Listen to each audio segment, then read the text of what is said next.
Now, I'm going to tell you the story as it happened. Okay. So, we didn't go for the drive that Skoda had planned, which was a night drive and stuff like that. I for one, don't want to drive at night. I get sleepy and then I'm done. I'll pack up, right?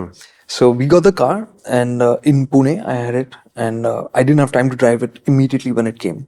So all I knew about the Kodiaq was, yes, it's largely the same car in terms of dimensions. It's new, but it's not really dramatically new from whatever, the international launch and stuff like that. Maybe that's why they were doing the night drive. So you couldn't tell that, oh man, it's the same thing.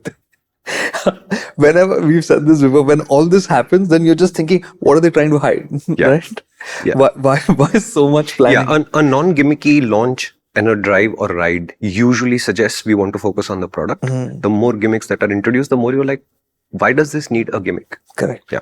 And in some ways that also we'll see that in the car as well. Okay. Okay. So I hadn't seen the car until then, obviously. So I just went to move the car into the parking lot. And the first thing that struck me was, okay, it's different in the flesh. Right? Because the older Kodiaq, you could accuse it of being a little bit estate-ish. Yeah. Yep. Right? Yep. Now in this, the face, so there's a little bit of a contradiction here, because in one way it feels more SUV, but in another way it feels more sporty and sleek. Okay? But I suppose that what you've said so far is that this car is always trying to straddle the middle ground constantly. So I'm assuming that would also affect the styling. Correct. So they've managed to do both things. So it's pretty cool what they've done. So the face immediately looks, I'm not going to call it muscular or something like that. It looks fuller.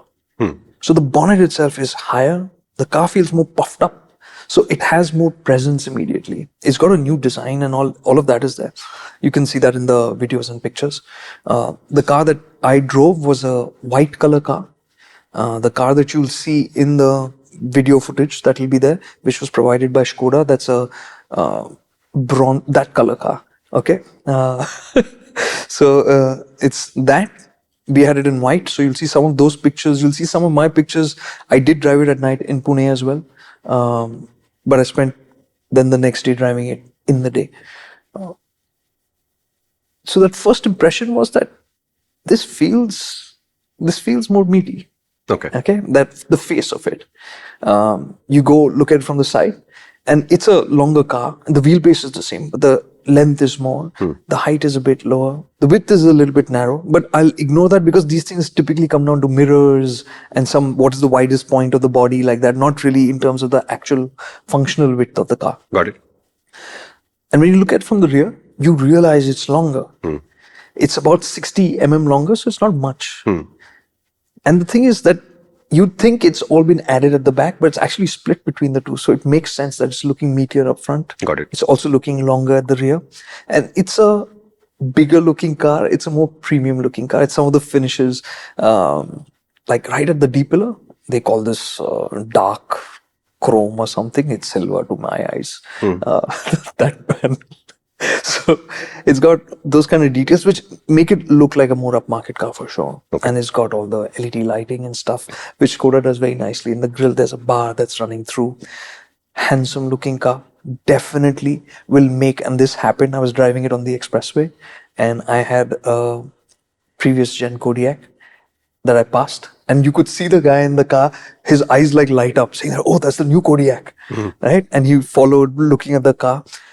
So this is how I would sum it up. For somebody who has the existing Kodiaq, they would look at this and say, man, should I be going for that? It's a step up. It's looking so nice and all of that. Yes, it will be more desirable. And also when you get in the cabin, but functionally, you're not going to find it a big enough step forward. Got it. You've just watched a 3 to 5 minute clip on the MotorInc Clips channel, which means either you are an exceptionally talented millennial or Gen Z, or you're a much older person. In either case, would you like a challenge? Our main channel has videos that are at least 5 to 8 times longer, and they make 5 to 8 times more sense, I promise. Would you like to check it out? Come to the MotorInc channel.